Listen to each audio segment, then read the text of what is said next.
हमें इच्छाओं और ज़रूरतों के अंतर को समझना चाहिए। इस संसार में इच्छाएं किसी की भी पूरी नहीं हो सकती, ये अंतहीन है, और ज़रूरतें सबकी पूरी हो सकती हैं। तो हमें भौतिकवाद की तरफ अंधाधुंध रूप से भागने की बजाय थोड़ा सा ठहरना चाहिए, अपने लिए भी समय निकालना चाहिए, अपने आत्मिक विकास की तरफ ध्यान देना चाहिए। और मेरा सुझाव है कि प्रतिदिन 24 मिनट हर व्यक्ति को ध्यान करना चाहिए। कर्म करते हुए उसे सजग रहना चाहिए कि उसके द्वारा किए गए कर्म उस तक लौट कर अवश्य आएंगे। जी। हाँ, वह उनकी प्रतिक्रिया से किसी सूरत नहीं बच सकता। विवेक जागृत करें। विवेक जागृत करने के दो ही तरीके हैं, या तो स्वाध्याय करें। वे महापुरुष जो इस संसार में हमसे पहले आए और चले गए, हमारे शास्त्रों में लिखा है एक जगह कि वेदा विभिन्ना स्मृति विभिन्ना नासो रीन्द्रियस मतंच भिन्नम धर्मस्य तत्वम निहितम गुहाया येन महाजनः गतः स पंथा। कि जो महापुरुष इस संसार में हमसे पहले आके चले गए, उन्होंने हमें जो राह दिखाई है उस पर उन्हें समझने का, उनके नज़रिए से दुनिया को देखने का हम प्रयास करें। विवेक जागृत या तो तभी होगा जब हम स्वाध्याय करेंगे उनका, जिनका जागृत था, उनके लेखन का, और या फिर हम ध्यान करेंगे।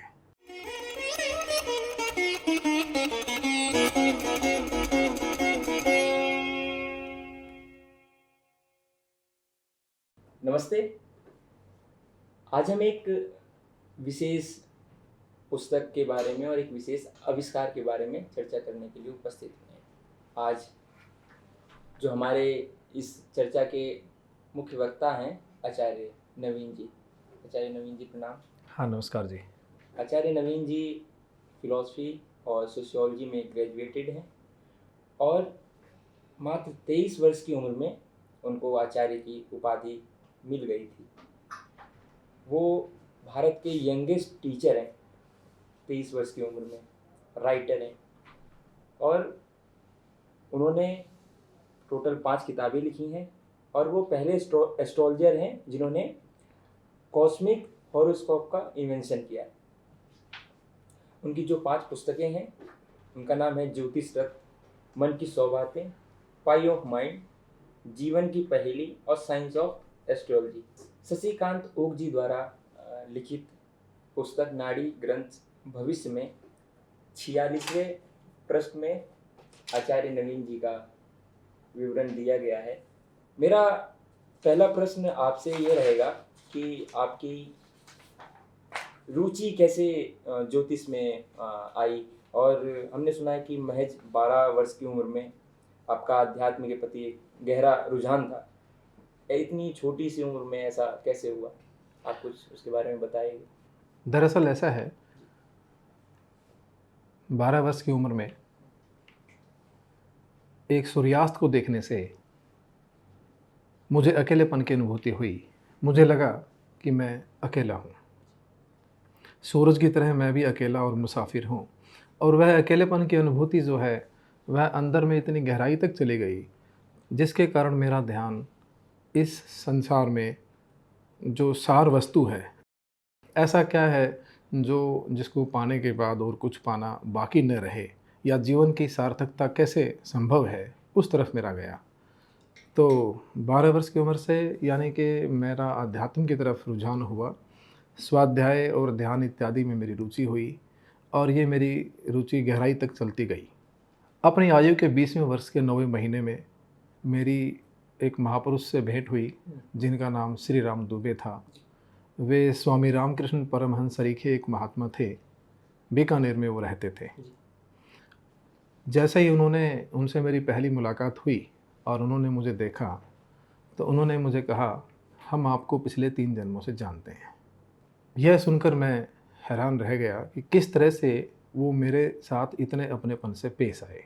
उन्होंने मेरा चेहरा देखते ही मेरी जो जन्म कुंडली है उसकी ग्रहों की जो स्थिति है वह बताई। उन्होंने कहा, आपका तुला लगन में जन्म है और एकादश भाव में प्रवज्जा योग की सृष्टि है, जिसके प्रभाव परिणाम स्वरूप आपका अध्यात्म में इतनी अर्ली स्टेज पर झुकाव है। तो जब मैंने देखा कि वो चेहरे से ही किसी व्यक्ति के ग्रहों की स्थिति को जानने में सक्षम हैं, तो वह मेरे जीवन में पहला ऐसा बिंदु था जब मुझे लगा कि यदि कोई चीज़ पहले से निश्चित है और उसे जानने का तरीका भी है, और वह यदि ज्योतिष है तो मुझे उसे जानना चाहिए। तो वहाँ से ज्योतिष सीखने के संदर्भ में पहली जिज्ञासा मेरे मन में उत्पन्न हुई। बड़ा बड़ा अद्भुत विवरण है आपका और आपके गुरुदेव जी का। एस्ट्रोलॉजी के बारे में जब बात करते हैं तो आप बताइए ज्योतिष से आपका क्या अभिप्राय है और जन साधारण से किस प्रकार की ये मदद कर सकता है? ज्योतिष मेरी समझ के अनुसार ज्योतिष प्रतिक्रिया का विज्ञान है। It is the science of reaction. ज्योतिष यह मानता है कि ये हमारा जो मनुष्य जीवन है ये पहला जीवन नहीं है, इससे पीछे भी हमारे अनेक जन्म हो चुके हैं, और ऐसा ही भारतीय दर्शन भी मानता है। जी। भारतीय दर्शन में भी बात आती है कि प्रारब्ध पहले बनी पाछे बना शरीर, तुलसी यह अचरज भया मन नहीं बांधे धीर। अध्यात्म या दर्शन की कोई भी पुस्तक हम पढ़ते हैं तो उसमें प्रारब्ध शब्द का जिक्र आता है। प्रारब्ध माने कि पिछले कर्मों की प्रतिक्रिया का वह हिस्सा जिसके परिणाम स्वरूप हमारा इस संसार में जन्म हुआ, और उस प्रतिक्रिया का सामना हमें इस जन्म में करना पड़ेगा। तो एक तरह से एक ही वाक्य में कहा जाए कि ज्योतिष क्या है, तो यह पिछले जन्मों के कर्मों की प्रतिक्रिया का अध्ययन है, और केवल इसी के द्वारा ये जाना जा सकता है कि हमें किन हालातों और परिस्थितियों का सामना करना पड़ेगा। कर्म क्या होता है और कर्म भाग्य में क्या अंतर है? दरअसल कोई भी मनुष्य जन्म जब मिलता है तो 3 प्रकार के कर्म बताए जाते हैं। एक क्रियमान कर्म, कि जो थोड़ी सी लिबर्टी इंसान को है इस जन्म में, जो फ्रीडम है थोड़ी सी नए कर्म करने की, उन्हें क्रियमान कर्म कहते हैं। इसको हम इस उदाहरण से समझ सकते हैं। एक घोड़े को मान लीजिए 10 फीट की रस्सी से बांध दिया जाए, तो 10 फीट के दायरे में जो वस्तुएं हैं उन्हें प्रभावित करने की या उनसे प्रभावित होने की स्थिति में वह होता है, उतनी सीमा तक वह आज़ाद है। लेकिन उस 10 फीट की दूरी से अधिक यदि कोई चीज़ें हैं तो उस संदर्भ में वह आज़ाद नहीं है। तो इसे क्रियमान कर्म कहते हैं। और इन क्रियमान कर्मों की एक प्रतिक्रिया होती है जिसको प्रारब्ध कहते हैं, जिससे प्रारब्ध बनता है, जो उसको फेस करना पड़ता है।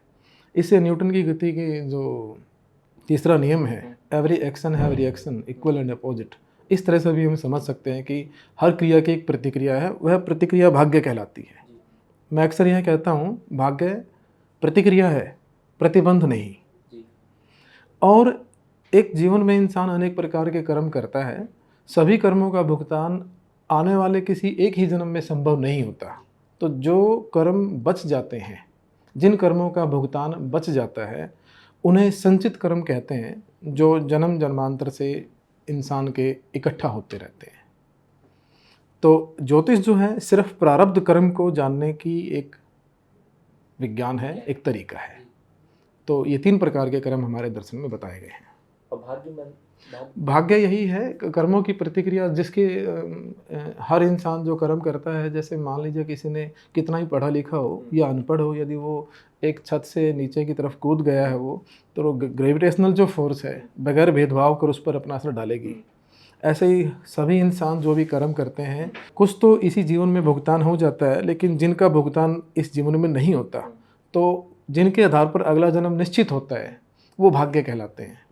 वो प्रतिक्रिया का सामना उसको करना ही पड़ेगा। भाग्य के तहत हमें हमारी IQ यानी कि इंटेलिजेंस कोशेंस, इमोशनल कोशेंस, पारिवारिक वातावरण और परिस्थितियाँ मिलती हैं। ये भाग्य की वजह से मिलती हैं। इसमें कर्म का कोई कर्म का इसमें यहाँ से आगे रोल है। ये एक विरासत है, भाग्य की विरासत के तौर पे है कि जिस बौद्धिक स्तर और भावनात्मक स्तर और पारिवारिक वातावरण और विरासत के साथ हमें जन्म मिला है, उससे आगे हम अपना जीवन कैसे व्यतीत करेंगे, ये हमारे कर्मों पर निर्भर है। क्या ज्योतिष हमें भाग्यवादी बनाता है? नहीं, ऐसा अक्सर लोग कहते हैं। ये गलत धारणा है। ज्योतिष भाग्यवादी नहीं बनाता।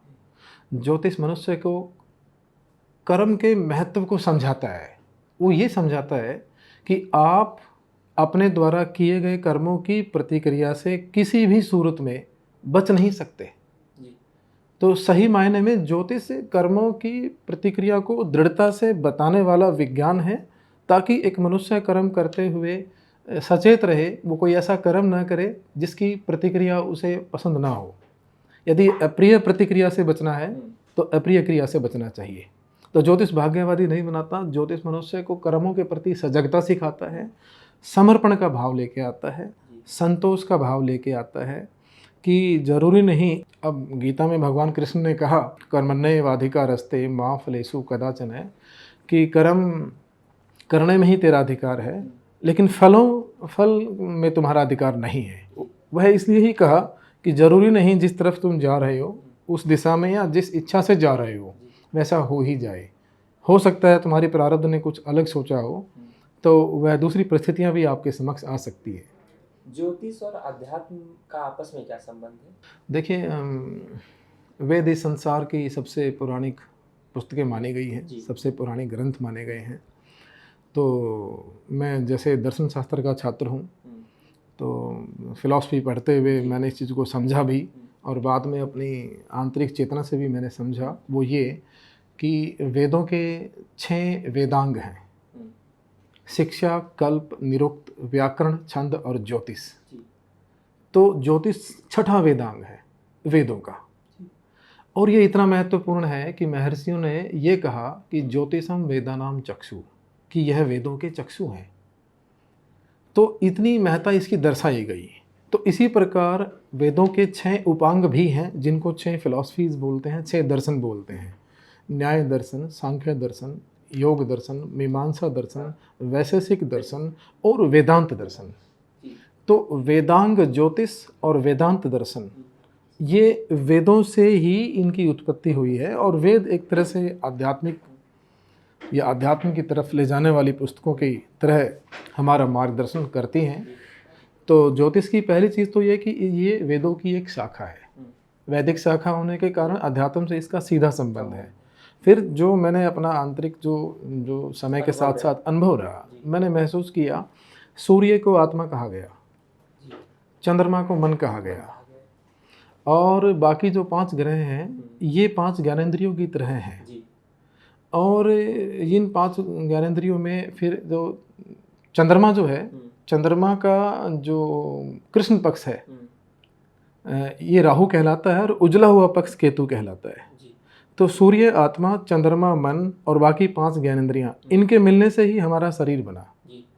तो ये भी आध्यात्मिक दृष्टिकोण ही दर्शाता है। चंद्रमा सूर्य से प्रकाश लेके बाकी 5 ग्रहों को देता है ज्योतिष में। इसी प्रकार हमारे भीतर जो मन है वह आत्मा के सतोगुणी अंश से जन्मा है। मन, ऐसा दर्शन शास्त्र में हमारे लिखा है, और आत्मा से शक्ति लेके बाकी ज्ञानेंद्रियों की तरफ भेजता है वो।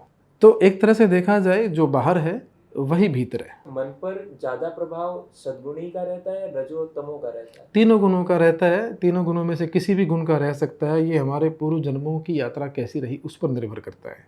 अच्छा, इसका मतलब भाग्य से इसका लेना है?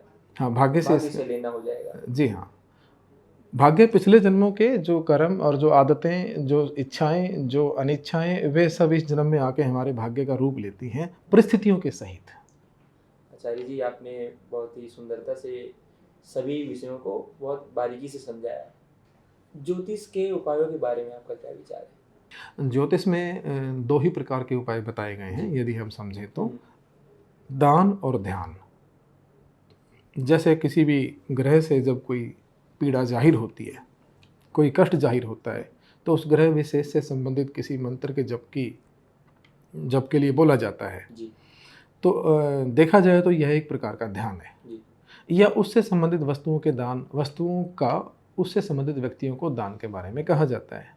तो यदि मैं ज्योतिष के समस्त उपाय शास्त्र को 2 शब्दों में बयान करूं, तो दान और ध्यान ही ज्योतिष के द्वारा ही ज्योतिष के जो उपाय हैं वो इन्हीं 2 दिशाओं में संभव होते हैं। लेकिन यहाँ मैं एक बात और कहना चाहूँगा कि भाग्य की जो मूल अवधारणा है वह न्याय पर आधारित है। ये न्याय दर्शन नहीं, न्याय, जस्टिस ऑफ नेचर। तो भाग्य क्या है? पूर्व जन्मों के कर्मों के आधार पर इस जन्म में हमें जो मिला, सुख दुख भोगना है, वो भाग्य है। सुख दुख का जो समुच्चय है वह भाग्य कहलाता है। ये हमने पूर्व जन्म में किसी को दिया, सुख दिया तो हमें सुख प्राप्त होगा, दुख दिया तो इस प्रकार से। तो भाग्य को पूरी तरह बदलना असंभव है, न्याय की मूल अवधारणा के खिलाफ है। इसलिए किसी भी ज्योतिष के उपाय के द्वारा यदि कोई यह सोचता है कि उसके भाग्य में पूरी तरह परिवर्तन हो सकता है, ऐसा संभव नहीं है। कुछ किसी अनुपात में ज़रूर फर्क पड़ता है। ये कहावत भी है कि सूली की सूल बन जाती है। तो कर्म का सिद्धांत मेरे अगले जन्म के लिए लागू होगा, भाग्य मेरा इस जन्म के लिए ज़्यादा उपयोगी। हाँ, इस जन्म के जो थोड़ी सी ही जो लिबर्टी इंसान के पास है, फ्री विल, जिसको हमें लगता है कि हम फ्री विल रखते हैं, लेकिन नहीं रखते। हमारी बहुत सारी आदतें, इच्छाएं, पसंद नापसंद, अभिरुचियाँ, ये सब जन्म से ही तय होती हैं। सही मायने में एक फ्री विल तो एक साधु के पास ही होती है, मतलब एक महात्मा के पास ही होती है। तो जितनी भी हम फ्री विल रखते हैं, उससे जितना थोड़ा बहुत बदलाव कर सकते हैं। जैसे मान लीजिए बारिश आ रही है, तो आप एक छाता ले सकते हैं, पर बारिश नहीं रोक सकते, और उस छाते से पूरी तरह अपने आप को भी, छाते के आधार पर पूरी तरह अपने आप को भीगने से भी नहीं बचा सकते। आचार्य जी, अब आपने जो आविष्कार किया है ब्रह्मांड कुंडली का जी, इस पर आते हैं। ये क्या है और आप अपने इस आविष्कार के बारे में हमें थोड़ा बताइए। देखिए, काफ़ी समय तक ज्योतिष का कार्य, कई वर्षों तक करने के पश्चात मेरी पहली पुस्तक ज्योतिष की जो थी, वह आज से 20 वर्ष पहले प्रकाशित हो गई थी, ज्योतिष रत्न जिसका नाम है। ये वह पुस्तक है। तो इन 20 वर्षों में ज्योतिष का कार्य, अध्ययन और अध्यापन और करते करते एक बात धीरे धीरे समझ में आई कि महर्षियों ने प्रेडिक्शंस को ज़्यादा सटीकता प्रदान करने के लिए, यानी जो फलित बताया जाता है ज्योतिष में, वो सही होने की परसेंटेज ज़्यादा बढ़े या अधिक या सही सिद्ध हो, वो इसके लिए माइक्रो एनालिसिस महर्षियों ने किया। सबसे पहले लगन कुंडली बनाई जाती थी। बाद में उन्होंने एक लगन कुंडली में 12 भाव होते हैं, उसमें 12 राशियाँ होती हैं, एक राशि 30 डिग्री तक होती है। अब एक राशि में कोई एक ग्रह जो होता है, वो जैसे सूर्य 1 महीना रहता है, लेकिन शनिदेव 2.5 वर्ष रहते हैं। पर ऐसा तो नहीं है कि 2.5 वर्ष तक जो जन्म जितने भी लोग लेंगे सभी के लिए एक जैसा ही परिणाम लेके आए। और ऐसा भी नहीं है, सूर्य मान लीजिए मेष राशि में है तो 1 महीने तक मेष राशि में रहेगा, तो 1 महीने तक इस पृथ्वी पर जन्म लेने वाले सभी लोगों का एक जैसा परिणाम लाए। तो वो जो परिणामों की जो भिन्नता है, उसको जानने के लिए उन्होंने थोड़ा सा माइक्रो एनालिसिस करते हुए 6 जन्मपत्रियाँ और सामने रखी, जिसको षड्वर्ग के नाम से जानते हैं हम। जैसे लगन कुंडली के बाद होरा कुंडली बनाई उन्होंने, वह एक अलग कुंडली है जिसमें 2 भाव होते हैं और एक राशि को 15-15 डिग्री के 2 भागों में विभाजित किया। फिर उसके बाद दृष्कान कुंडली उन्होंने बनाई। फिर उसके बाद उन्होंने सप्तमांश कुंडली बनाई, D7 चार्ट जिसको बोलते हैं। उसके बाद उन्होंने नवांश कुंडली बनाई, और फिर उन्होंने एक द्वादशांश कुंडली बनाई।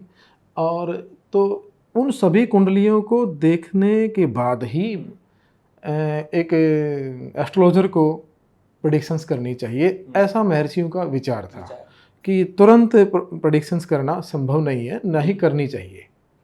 तो मैं काफ़ी समय तक इस विषय में जब प्रेडिक्शंस करते हुए देखता था, तो नज़र 6 जन्मपत्रियों पर अलग अलग नज़र होना, ये थोड़ा सा एकाग्र होने में और एनालिसिस करने में दिक्कत पैदा करता था।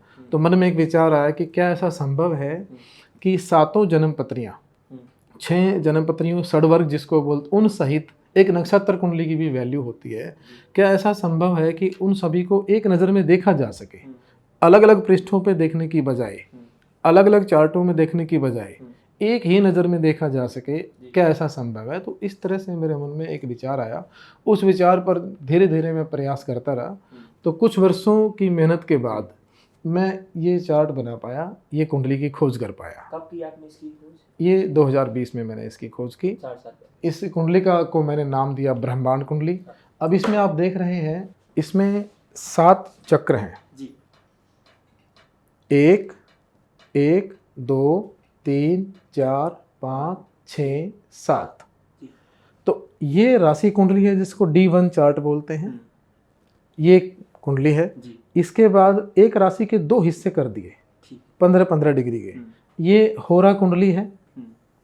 फिर एक राशि के 3 हिस्से 10 डिग्री के हिसाब से एक, इसको दृष्कान कुंडली कहा जाता है। और ये जो है त्रिशांश कुंडली है, एक राशि के 30 हिस्से किए गए, तो ये त्रिशांश कुंडली है। और इसमें हम देखेंगे सप्तमांश कुंडली है, इसमें 7 हिस्से किए गए हैं जी और ये नवांश कुंडली है जी और ये नक्षत्र कुंडली है। अब इसमें ये किसी भी ग्रह को जब इसके अंदर बैठाया जाएगा, इसके आधार पर जब जन्मपत्री बनाई जाएगी, तो वो वह ग्रह कौन सी राशि में, कौन सी होरा में, कौन सी दृष्टिकान में, कौन से त्रिशांश में, कौन से सप्तमांश और कौन से नवांश और कौन से नक्षत्र के किस चरण में है, एक नज़र में देखा जा सकता है।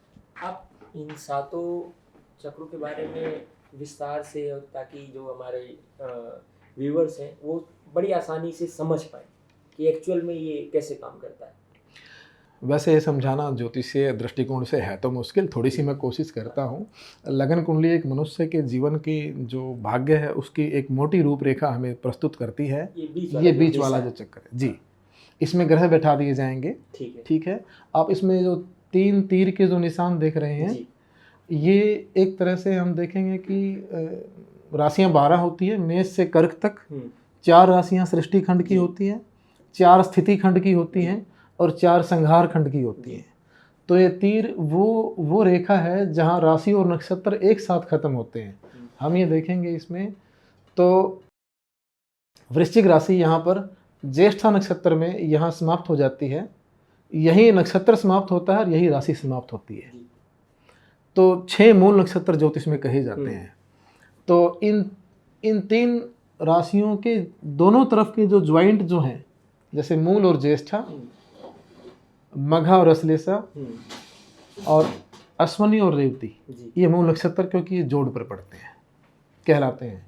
तो ये जीवन के भाग्य को देखने के लिए जन्म कुंडली है, ये मनुष्य की संपत्ति को देखने के लिए होरा कुंडली है, इकोनॉमिकल स्टेटस और फाइनेंशियल जो उसकी स्थिति है उसको देखने के लिए, भाई बहनों के सुख एवं मृत्यु के स्वरूप एवं पूर्व जन्म के ज्ञान के लिए ये दृष्टिकान कुंडली का प्रयोग किया जाता है। त्रिशांश कुंडली एक मनुष्य के जीवन का सार, इस जीवन में सुख दुख किस अनुपात में कैसे प्राप्त होंगे उसको देखने के लिए होती है। सप्तमांश कुंडली संतान के लिए होती है और नवांश कुंडली जीवन साथी एवं ग्रहों की वास्तविक शक्ति के लिए होती है। और नक्षत्र कुंडली इसलिए होती है कि कोई जो ग्रह है और जिस राशि में है उस राशि का स्वामी कोई और है और नक्षत्र में है उसका स्वामी कोई और है, ताकि दोनों के तालमेल से प्रेडिक्शंस को सही तरीके से किया जा सके। आप कोई इसे क्यों बनवाना चाहेगा, इसका कोई आप महत्व, लाभ? हर कोई ये चाहता है कि उसको उसकी जन्मपत्री के आधार पर सही मार्गदर्शन मिले, और जो मार्गदर्शन मिले वो काफ़ी हद तक, देखो पूरी तरह इस संसार में कोई भी ऐसा ये संभव नहीं है कि ब्रह्मा की तरह की भी वो ब्रह्म वाक्य हो उसके मुख से निकला होगा, लेकिन परसेंटेज ऑफ प्रेडिक्शन के सही होने की जो परसेंटेज है वो इसके होने पर बहुत अधिक बढ़ जाती है। इस जन्म कुंडली के बनवाने से के आधार पर जो फलित किया जाएगा उसकी सही होने की संभावना काफ़ी सीमा तक बढ़ जाती है। ये इस ब्रह्मांड कुंडली में जो ये 3 नोक हैं, ये क्या दर्शाती है? ये जैसे मैंने अभी बताया कि ये मूल नक्षत्रों को दर्शाती है। और मूल नक्षत्र जैसे मूल माने जोड़ चाहे ऋतुओं का हो, हड्डियों का हो या देशों की सीमाओं का हो, वहाँ कुछ न कुछ संवेदनशीलता रहती है। तो इन तीनों राशि खंडों के दोनों तरफ, जोड़ों के दोनों तरफ 6 नक्षत्र ऐसे हैं जहाँ जन्म लेने वाले बच्चे की इम्यूनिटी कमज़ोर होती है जी। तो मेरा ऐसा मानना है कि इम्यूनिटी आज से हज़ारों साल पहले जब महर्षियों ने मूल नक्षत्रों का जिक्र किया तो उन्होंने इम्यूनिटी को बूस्ट करने के लिए उस वक्त जो तरीका था वो बताया। वह क्या तरीका था? मनुष्य को बैक्टीरियल डिस्फंक्शंस होते हैं तो 27 पेड़ों, जो कि पेड़ों से होते हैं, 27 पेड़ों के पत्ते इकट्ठा कर लिए और 27 कुओं से पानी इकट्ठा कर लिया। पेट की बीमारी के वायरस ज़्यादातर वो पानी में होते हैं, जॉन्डिस और टाइफाइड इत्यादि के, और 27 गांवों की मिट्टी इकट्ठा करके उस पानी में उबाल के उस बच्चे को नहला देना और 1-2 घूंट उस बच्चे को पिला देना। इससे उस बच्चे के शरीर में एंटीबॉडी बन जाते हैं। ये एक साइंटिफिक एक प्रोसेस थी ऑफ वैक्सीनेशन उस ज़माने में। हाँ, लेकिन मेरा मानना है कि आज के समय यदि कोई बालक मूल नक्षत्र में जन्म लेता है, जो कि ये 6 होते हैं कुल, तो उसको मूल शांति के परंपरागत उपाय करने की आवश्यकता नहीं है। करना चाहे तो कोई नुकसान भी नहीं है, परंतु ऐसे बच्चों को वैक्सीनेशन जरूर करवाना चाहिए। बहुत बहुत धन्यवाद, आपने बड़ी आसानी से हम सबको समझाया। आपने जो किताबें लिखी हैं, थोड़ा अपनी किताबों के विषय में बताइए। देखिए, मैं ज्योतिष और अध्यात्म दोनों ही विषयों पर किताबें लिखता हूँ। सबसे पहले मैंने ज्योतिष रत्न एक पुस्तक लिखी, सन 2004 में उसका पब्लिकेशन हुआ, जो ये पुस्तक है। और इसके पश्चात मैंने एक पुस्तक लिखी, मन की 100 बातें, जिसमें हमारे मन की 100 ऐसी प्रवृत्तियों का और दृष्टिकोणों का जिक्र किया है जो सभी पर समान रूप से लागू हैं। उसके बाद मैंने एक पुस्तक लिखी, जीवन की पहेली, जिसमें जीवन का फ़लसफ़ा क्या है, हम किस लिए संसार में आए हैं और क्या हमें पाना है, उसका जिक्र है। उसके बाद एक पुस्तक है, पाई ऑफ माइंड, छोटे छोटे मन के सूत्र हैं उसमें। और एक साइंस ऑफ एस्ट्रोलॉजी ये पुस्तक है, जिसमें मैंने ज्योतिष के रहस्यों को, मिस्ट्रीज ऑफ ओरिजिनिंग और एस्ट्रोलॉजी को एक्सप्लेन किया है। कोई एक उदाहरण दें जिससे ज्योतिष की सत्यता के प्रति आपका ध्यान दिलाया है। देखिए, एक बार क्या हुआ कि ऐसा तो काफ़ी बार मेरे साथ हुआ है। There are so many examples, but यहाँ मैं एक उदाहरण देना चाहूँगा। एक बार एक व्यक्ति से मेरी चर्चा हुई, भाग्य और कर्म में से कौन ज़्यादा बलवान है। तो मैंने कहा कि कर्म अपनी जगह है, लेकिन भाग्य का परिणाम भी हमें भोगना पड़ता है। तो वो नहीं मानते थे, तो मैंने कहा आप अपनी जन्मपत्री दिखाइए। उन्होंने अपनी जन्मपत्री दिखाई। मैंने देखा कि पंचमेश लगन में नीच का है, तो इस जीवन में संतान कष्ट से उनकी मृत्यु होने की संभावना दिखाई देती है। उनकी 3 संतान थी, तो मैंने ये सोचा कि 3 में से किसी एक से उनकी अटैचमेंट ज़्यादा थी जी। वो मेरे मित्र भी थे। तो अपने आप ही मैंने उनसे कहा कि भाई साहब, आप अपनी जन्मपत्री मुझे एक बार दिखाइए। तो मैंने देखा कि उनके पुत्र की जन्मपत्री में, दूसरे पुत्र की जन्मपत्री में सप्तमेश नीच राशि में था, जो इस चीज़ को दर्शाता है कि उनकी पत्नी के जीवन और सुख में कमी को दर्शाता है। और जब मैंने उनकी पत्नी की जन्मपत्री देखी, तो उनसे पता चला कि उनकी हॉरोस्कोप से पता लगा कि उनका लग्न इस नीच का है। इस तरह मैंने एक निष्कर्ष निकाला। मुझे ऐसा लगा कि इनकी पत्नी का देहांत कुछ समय में हो सकता है। तो मैंने एक अवधि उनको बताई और कहा कि इस अवधि में आप अपनी पत्नी के स्वास्थ्य का ध्यान रखिएगा। लेकिन वो नहीं रख पाए और अंततः वो ब्रेन हेमरेज से उनकी डेथ हो गई। तो मैंने इस तरह के अनुभव जब मेरे साथ हुए, तब मैंने देखा कि भाग्य किस प्रकार अपना रोल अदा करता है। ज्योतिष के किसी एक वैज्ञानिक पहलू के विषय में कुछ बताएंगे? वैज्ञानिक पहलू ज्योतिष का देखिए, जैसे सूर्य के प्रकाश से 7 किरणें हम जानते हैं कि आती हैं, विब ग्योर के नाम से हम उसको जानते हैं, तो वे 7 हैं। ऐसे ही मुझे जब आत्मचिंतन से मुझे पता चला कि मैं सोचते सोचते अनायास ही विचार आया, कहीं ऐसा तो नहीं है कि इन 7 किरणों का 7 ग्रहों से संबंध हो। तो फिर देखा कि जो वॉयलेट कलर की वेवलेंथ है वो सबसे कम है, तो शनि सबसे धीमी गति से चलने वाला ग्रह है, और रेड कलर की वेवलेंथ सबसे ज़्यादा है। तो समझ में आ गया कि ये 7 ग्रह इन 7 किरणों से जुड़े हुए हैं। ज्योतिष में राहु को शनिवत कहा गया है और केतु को कुजवत यानी मंगल के जैसा कहा गया है। तो मंगल से आगे जो वेवलेंथ है वो इंफ्रारेड है, और शनि से ऊपर जो वेवलेंथ है वो अल्ट्रा वायलेट है। दोनों ही दिखाई नहीं देती, पर दोनों का अस्तित्व है, दोनों प्रभावित करती हैं। राहु ज्योतिष में कैंसर का कारक है। तो इसी तरह अल्ट्रा वायलेट के बारे में हमने पढ़ा है हमारे पुस्तकों में, स्कूल इत्यादि में, कि अल्ट्रा वायलेट किरणों से कैंसर होता है। तो आई रिजेंबल कि ultraviolet is the significator of Rahu and infrared is the significator of Ketu. और इंफ्रारेड किरणों से क्या हमें पता लगता है, जैसे नाइट विजन कैमरा इंफ्रारेड किरणों का से बनते हैं। तो दूर तक देखने की क्षमता या आर पार देखने की क्षमता इंफ्रारेड किरणों से संभव है। ज्योतिष में केतु को साधु, ऐसा ही साधु बताया गया है, ऐसा महात्मा बताया गया है जिसके पास दिव्य दृष्टि है। यही वजह है कि केतु ज्योतिष में मोक्ष का कारक है। तो ज्योतिष का एक वैज्ञानिक पहलू यही है कि यही है। क्या 2 व्यक्तियों की कुंडलियां एक जैसी हो सकती हैं, और जब अगर एक जैसी हो जाती हैं तो आप उसमें अंतर कैसे पाते हैं? देखिए, होता है 1 मिनट में कई बच्चों का जन्म होता है, एक हॉस्पिटल में भी जन्म हो सकता है। तो 2 जन्मपत्रियाँ एक जैसी हो सकती हैं। और अब ये एक बड़ा जटिल प्रश्न है कि उस समय अंतर कैसे किया जाए, भाग्य में अंतर कैसे किया जाए। जुड़वा बच्चों की जन्मपत्रियाँ भी एक जैसी हो जाती हैं। तो इसके लिए मेरा ऐसा मानना है, जो भाग्य जन्म कुंडली से दिखाया जाता है, दिखता है, वही भाग्य इंसान के शरीर के किनारों पे भी होता है। और किनारे मतलब चेहरा, उसकी हथेलियाँ और उसके पैरों की बनावट, यहाँ भी हमारा भाग्य बिल्कुल झलकता है। और इस अंग लक्षणों के द्वारा भाग्य को जानने की जो विधा है, इसे सामुद्रिक शास्त्र कहते हैं, जिसके प्रणेता महर्षि समुद्र थे। जी। तो इस बात को जब मैंने देखा और मैंने समझा, समय के साथ साथ जाना, तो मैं एक बात अक्सर कहता हूँ अपने साथियों से कि ईश्वर एक ऐसा मूर्तिकार है जिसने अपने द्वारा बनाए गए शरीरों की बनावट में उनका भविष्य छुपा दिया है।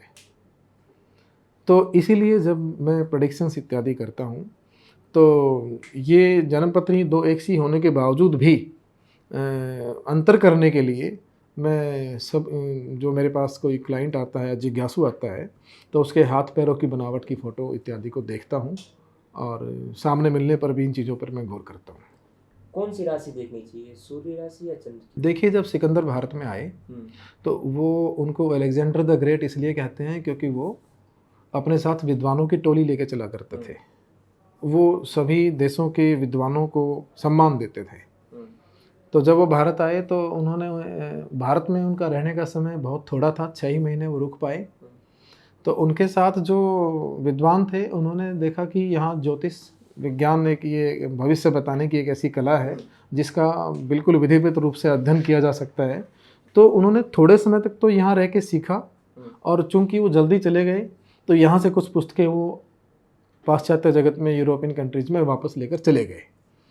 अब चूंकि पाश्चात्य जगत के अंदर सूर्य को ज़्यादा महत्व दिया जाता है, ग्रीस के डेल्फी नामक सिटी में टेम्पल ऑफ अपोलो, अपोलो माने सूर्य का मंदिर है, तो इसीलिए वहाँ पर जो राशि देखी जाती है, सूर्य को महत्व देने के कारण जो राशि डेट वाइज चलती है, जैसे 21 मार्च से 21 अप्रैल तक किसी का जन्म है तो मेष राशि रहेगी, 21 अप्रैल से 21 मई तक जन्म है तो ये राशि रहेगी। तो वो सूर्य राशि को इम्पोर्टेंस देते हैं, वेस्टर्न एस्ट्रोलॉजी। बट हमारे भारत के त्यौहार आपने देखे होंगे, सभी चंद्रमा पर आधारित हैं। दीपावली कभी भी हो आसमान में चंद्रमा नहीं दिखेगा, और होली कभी भी हो आकाश में पूरा चंद्रमा दिखाई देगा। तो चंद्रमा पर आधारित ही सारा हमारा भारतीय व्रतोत्सव इत्यादि हैं। और महर्षियों ने कहा है चंद्रमा मनसो जात है, चंद्रमा मन का प्रतिनिधित्व करता है। तो दुख सुख हम मन से ही महसूस करते हैं, इसीलिए चंद्र राशि को ही महत्व देना चाहिए। किसी को भी अपनी राशि किसी अखबार इत्यादि में जो 1 महीने तक रहने वाली जो राशि है वह नहीं देखनी चाहिए। उसको उसके जन्म के समय चंद्रमा किस राशि में था वह राशि देखनी चाहिए। सामुद्रिक का आपने बात किया था, सामुद्रिक शास्त्र का क्या अभिप्राय? सामुद्रिक शास्त्र का मतलब है किसी भी व्यक्ति के जो आँख, कान, मुख, नाक, हथेलियाँ, उंगलियाँ, पैरों की उंगलियाँ, इनकी बनावट को देखकर उसके भविष्य और उसके व्यक्तित्व को जानने का जो विज्ञान है वो सामुद्रिक शास्त्र कहलाता है। और मेरा ये मानना है इस संसार में कोई भी व्यक्ति, कोई भी प्राणी, कोई भी जीवित प्राणी अपने शारीरिक लक्षणों को ओवरटेक नहीं कर सकता। जैसे कोई शेर है, चाहे वो अफ्रीकन शेर हो या इंडियन शेर हो, भारतीय शेर हो, वो खाएगा मांस ही। गाय किसी भी देश की हो वो घास ही खाएगी। ऐसे ही हर सभी मनुष्य अपने शरीर की आकृतियों से जो उनकी जो व्यक्तित्व और जो भविष्य की झलक मिलती है वो अटल है, वो टलती नहीं है। तो इसको जानने के विज्ञान को सामुद्रिक शास्त्र कहते हैं। ऐसा कोई उपाय जो हम सबको करना चाहिए, अपना भाग्य कर्म जैसा भी जो भी हो उसको सही? मेरा ऐसा मानना है कि एक ऐसा उपाय है जो हम सबको करना चाहिए। सबको, यदि कोई व्यक्ति ये समझता है कि उसके जीवन में कोई परेशानी है और कष्ट है और वो इस बात से दुखी होकर किसी एस्ट्रोलॉजर या किसी और तरफ जाता है, तो कोई भी उपाय, चाहे कोई एस्ट्रोलॉजर उसको बता रहा है, उसको करने के साथ साथ उसे एक उपाय करना चाहिए और वह है शाकाहार को अपनाना। ऐसा संभव नहीं है कि आप किसी की तकलीफ़ पर अपनी खुशी ढूंढ रहे हैं और फिर आप अपनी तकलीफ़ कम करना चाहते हैं। जिस तराजू में हम किसी और को तोलते हैं उसी में हमें तोला जाएगा। तो शाकाहार एक मात्र ऐसा उपाय है जो सभी मनुष्यों को करना चाहिए। कहने का भाव है कि जो कठोर बनते हैं उनका सामना फिर कठोरता से ही होता है। आचार्य जी, ब्रह्मांड कुंडली जो आपने इसका आविष्कार किया, आपके पास इसका कॉपीराइट है? हाँ, मैंने इसका कॉपीराइट प्राप्त किया है भारत सरकार से, वो रजिस्टर्ड है मेरे पास। जी। तो मैंने अपनी इस खोज के लिए एक विधिवत रूप से अप्लाई किया और भारत सरकार ने मुझे इसका कॉपीराइट प्रदान किया। आचार्य जी, कोई कुछ ऐसी चीज़, ऐसी बात जो आप हमारे दर्शकों के साथ साझा करना चाहते हैं? अध्यात्म में कोई कैसे अपनी रुचि बढ़ाए अगर? देखिए, मेरा जो अनुभव है जीवन का वो ये है कि हमें इच्छाओं और ज़रूरतों के अंतर को समझना चाहिए। हुँ, इस संसार में इच्छाएँ किसी की भी पूरी नहीं हो सकती, ये अंतहीन है और ज़रूरतें सबकी पूरी हो सकती हैं।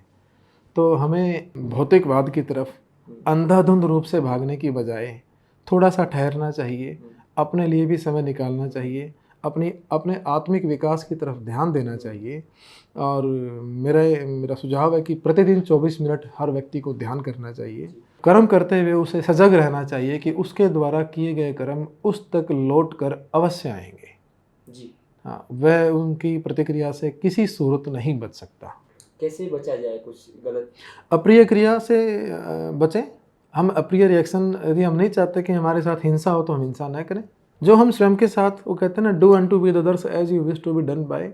दूसरों के साथ वैसा ही व्यवहार करें जो आप स्वयं अपने साथ चाहते हैं। लेकिन कभी-कभी तमस और रजो इतना ज़्यादा प्रभाव पड़ जाता है मन पर कि ना चाहते हुए भी एक सद्गुणी व्यक्ति भी कुछ ना कुछ अनर्थ कर इसीलिए सकता तो कहा गया है कि संग अच्छा करें हम, है। सत्संग और स्वाध्याय करें, विवेक जागृत करें।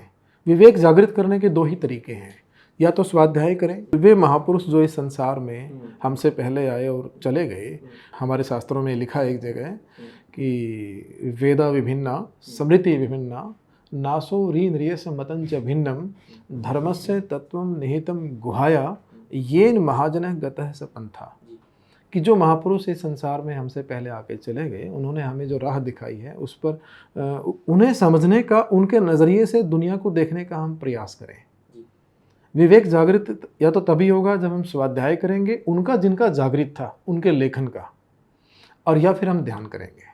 स्वाध्याय किसका? शास्त्रों का या फिर जो बहुत ही ये सभी ईश्वर को जानने के लिए जो कुछ भी इस संसार में जो लिटरेचर लिखा गया है, जिन महात्माओं ने उसको पाया है और फिर लिखा भी है, मैं तो ऐसे महात्माओं का विशेष रूप से कृतज्ञ हूँ जिन्होंने उस परम सत्ता को जानने के बाद लिखा भी। जी, तो इसी तरह ऐसे कोई भी महापुरुष हैं, उनकी जीवनी को पढ़ना, उनके उपदेशों को पढ़ना, पढ़ने से धीरे धीरे करके समय के साथ हमें समझ में आएगा कि हमें जीवन को सही तरीके से कैसे जीना चाहिए। आचार्य जी, बहुत-बहुत धन्यवाद। आपने इतनी सरलता के साथ हम सबको इस पूरे विषय के बारे में बताया कि हमको क्या कर्म करने चाहिए, भाग और कर्म में क्या अंतर है, क्या संबंध है, अध्यात्म में रुचि कैसे बढ़ाई जाए, उपाय कैसे अपने किया जाए कि हम एक सद्गुणी स्वभाव में रहें। आपने इतना अद्भुत, अद्वितीय एक आविष्कार किया है ब्रह्मांड कुंडली का, और ये पर्सनली मेरे लिए भी कि मुझे अवसर मिला आपका साक्षात्कार करने का। बहुत-बहुत धन्यवाद। आपका भी धन्यवाद, जो आपसे मिलने का अवसर मिला मुझे, और इसके साथ ही आपकी टीम का भी धन्यवाद।